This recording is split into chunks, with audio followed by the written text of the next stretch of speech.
बिस्मिल्लाहिर्रहमानिर्रहीम। अस्सलाम वालेकुम नाज़रीन, आपको पता है कि ये जो जितने भी लूट मार वाली कंपनियां होती हैं, इनको करिंदे हर वक्त मुख्तलिफ ग्रुपों में भी मौजूद होते हैं और फेसबुक पर भी एक्टिव होते हैं और आपको मायल करने के लिए वो तरह तरह के हरबे इस्तेमाल करते हैं और आखिरकार वो आपको लूटने में कामयाब हो जाते हैं। आपने देखा होगा कि मुख्तलिफ कंपनियों के लोग बोलते हैं कि मैंने तो अपने मोबाइल के स्क्रीन पर या मैंने अपना जो अकाउंट बनाया था उसमें जो मैंने पैसे जमा किए हैं वो देखे भी नहीं और ये जो कंपनी है रफा दफा हो गई, नुसरेबाज मेरे पैसे ले उड़े। तो ये पहले कंपनी की बात नहीं है, ये हर कंपनी की बात होती है और इस तरह होता रहता है।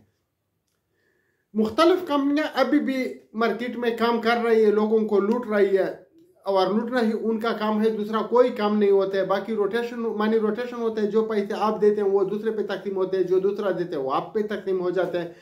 जब तक पैसे ज्यादा आते हैं तकसीम कम होती है, सिलसिला चलता रहता है। जब तक इनको यानी हराम का कारोबार मिलता है यानी उनको पैसे मिलते हैं तो चलता रहता है। जब उनके पैसे यानी जो आपसे लिए गए हैं वो देने पड़े और जो इन्वेस्टमेंट कम हो जाए तो उसी दिन कंपनी को कुछ टेक्निकल फॉल्ट करार करके कुछ दिनों के लिए बंद की जाती हैं और इन्वेस्टमेंट लेते रहते हैं। फिर एक दो दिन के लिए वेबसाइट चलाया जाता है लेकिन विड्रॉ बंद किया जाता है और यह सिलसिला चलता रहता है। अभी एमएस ग्रुप में जिसने इन्वेस्टमेंट की है वो अभी से मैं आपको बता रहा हूँ कि हम पहले बताते हैं कि आप इन्वेस्टमेंट ना करें। पाकिस्तान में एमएलएम का कोई कानून ही नहीं है, पाकिस्तान में इस तरह की किसी भी कंपनी को इजाज़त नहीं है, लेकिन आप लोग दे देते हैं पैसे। अभी ग्लोबल बिजनेसेस है या एमएस ग्रुप ऑफ कंपनी है, अगर आपने उसमें पैसे लगाए हैं तो अभी से मुतासरीन ग्रुप बनाना शुरू करें। कुछ ही दिनों में आपके साथ वही होने वाला है जो आपसे पहले लोगों के साथ हुआ। अल हयात के मुतासरीन ग्रुप बने हुए हैं, कैशवर्थ के मुतासरीन ग्रुप बने हुए हैं, बीफरियो के मुतासरीन ग्रुप बने हुए हैं। इससे पहले भी बहुत से कंपनियों के जीटी वगैरह, पे डायमंड, वन वार्ड, ये मुतासरीन के ग्रुप बन चुके थे और कंपनियां लूट मार करके भाग चुकी थी। तो अभी आप लोगों की बारी है।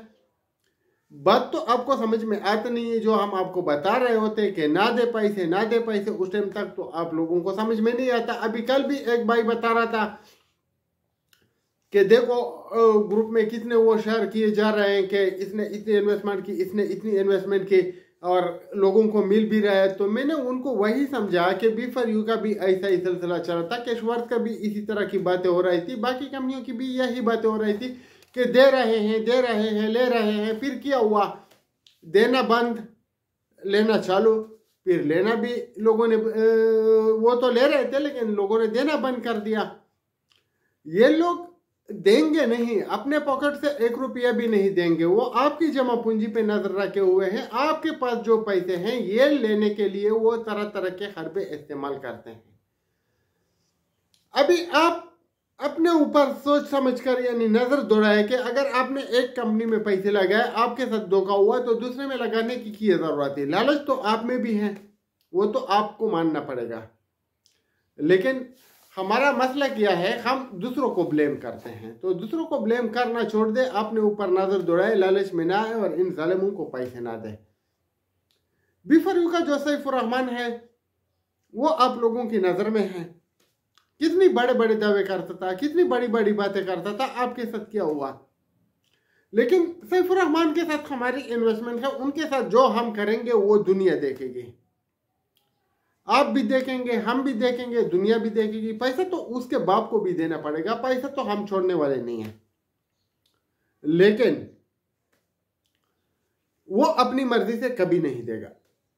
बात रही जनजेब आलम की, जनजेब आलम के पास जिसका पैसा है, जो अभी इन लोगों की बातों में आ रहा है, जो उनको बता रहे हैं कि जनजेब आलम पैसा देगा, जनजेब आलम प्लाट देगा, जनजेब आलम आपको घर देगा, जनजेब आलम आपको दुकान देगा, ऐसा कुछ भी नहीं है।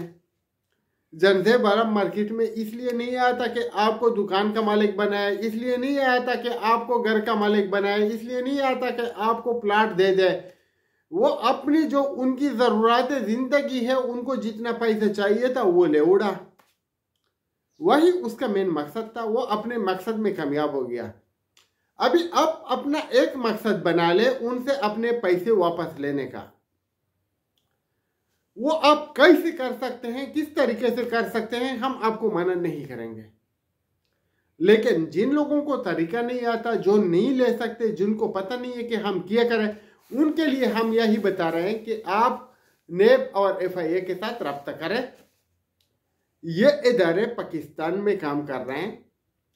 मुझे पता है, मुझे इन सब का पता है कि जितने भी इदारे हैं कि बहुत सुस्त है, इसमें कोई शक नहीं है, टाइम भी बहुत लेते हैं, इसमें भी कोई शक नहीं है।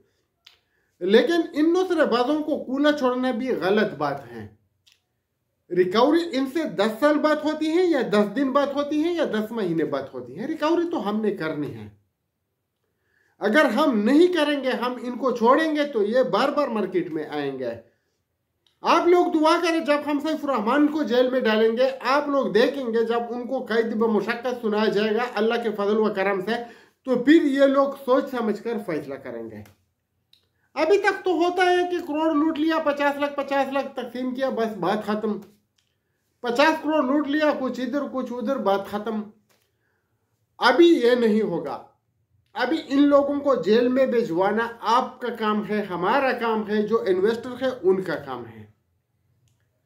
हमने तो इन्वेस्ट करना नहीं है, आप लोग कर रहे हैं। आपको मना करने के लिए हम मुख्तलिफ कंपनियों के नाम ले लेके बता रहे हैं।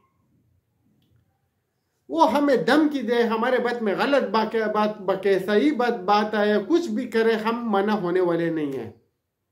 हम इन लोगों को बता चुके हैं, हम इनको वार्निंग दे चुके हैं कि आप काम बंद करें, आप लोगों को लूटना बंद करें। आप गलत कर रहे हैं, हम सही कर रहे हैं। हम लोगों को बचाएंगे, हम लोगों को बताएंगे कि आप चोर है, आप नौसरेबाज है, आप फ्रॉडिया है। लेकिन हमें क्या फायदा है? हमें रब्बुल इज्जत के ऊपर यकीन है और उसने जो तरीका हमें बताया हुआ है कि किसी भी बंदे को जालिमों से, गुंडागर्दों से और इस तरह की मखलूक से जो सिर्फ अपनी भलाई के लिए अपने एक पाव गोश्त के लिए किसी की गए ज़बा करते हैं, लोगों को बचाया जाए।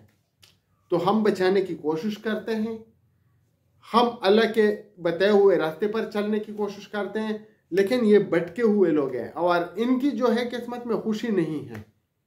सैफ रहमान के पास अरबों डॉलर पड़े हैं, अरबों रुपए के या करोड़ों रुपए की मालियत के घरों में रहता है, लेकिन उसको सुकून नहीं है। जिस तरह आप बाहर आते हैं, सामान खरीदते, वो नहीं खरीद सकता। जनजेब आलम नहीं खरीद सकता। ये कोई एरा गरा तितर बटेरा जो लूट मार करते हैं, नहीं खरीद सकता, क्योंकि वो एक बेचैनी में, एक खौफ में मुब्तला होता है कि कहीं से भी इन्वेस्टर उसका गिरबान पकड़ के साइड पे लेके 2-3 लाते मारेगा। आप दाल के साथ रोटी कहेंगे, ये पिज्जा कहेंगे। आपको बगैर दूध की चाय नसीब होगी, ये दूध पत्ती पिएंगे। आप सादा पानी के साथ खाना खाएंगे, ये कोल्ड ड्रिंक और यानी इंपोर्टेड कोल्ड ड्रिंक वगैरह पिएंगे। लेकिन आपको जो आज़ादी है, आप जिस तरह यानी फखर से बाहर निकल सकते हैं, ये नहीं निकल सकते। आपके ऊपर किसी का कर्जा नहीं है, ये जालिम आपके मकरूज हैं। तो आप हिम्मत कीजिए, कड़े हो जाइए अपने हक के लिए, अपने दोस्तों के हक के लिए, जिसका आपने पैसे लगाए हैं उसके लिए। तो इंशाल्लाह कामयाबी आपको मिलेंगी। हम आपके साथ हैं, हम आपका साथ दे रहे हैं, आपने हमारा साथ देना होगा। इनसे लोगों को बचाना होगा। जो इनके पास पैसे पड़े हुए हैं, इनको यानी मजबूर करके लोगों को वापस दिलवाने होंगे। ये अपनी मर्जी से नहीं देंगे। अभी अगर आप मैदान में आना चाहते हैं तो मैदान हाजिर है। 12 नवंबर को आप लोग कोशिश कीजिए कि कसीर तादाद में आप लोग कोर्ट पहुंच जाइए और सैफ रहमान को एक सीधा सा पैगाम दे दीजिएगा कि हमको अपना पैसा हर सूरत में चाहिए। इंशाल्लाह अल्लाह रब्बुल इज़्ज़त हम सबके पैसे वापस करेगा और बहुत इज्जत के साथ वापस करेगा। ये बेइज्जत हो जाएगा, ये जलील हो जाएगा, इनको रुसवा किया जाएगा, इनको जेल में इंशाल्लाह डाला जाएगा। लेकिन आपका हक आपको मिलेगा, बहुत देर से मिलेगा, उसका हमें अफसोस होगा, लेकिन इंशाल्लाह मिलेगा। आपको भी मिलेगा, हमको भी मिलेगा, किसी और को भी मिलेगा। और जनजेब आलम को भी हम लाइन पे लाने के लिए लगे हुए हैं। बस कुछ बंदे बाकी हैं। अगर कोई ढंग के बंदे हमें मिल जाए जिनके करोड़ों की मलियत लगी हुई है और वो मैदान में आ जाए, तो जनजेब आलम को भी कोई नहीं बचा सकता और अल्लाह के फजल व करम से उसको भी जेल में भेज दिया जाएगा और आपके पैसे आपको मिल जाएंगे।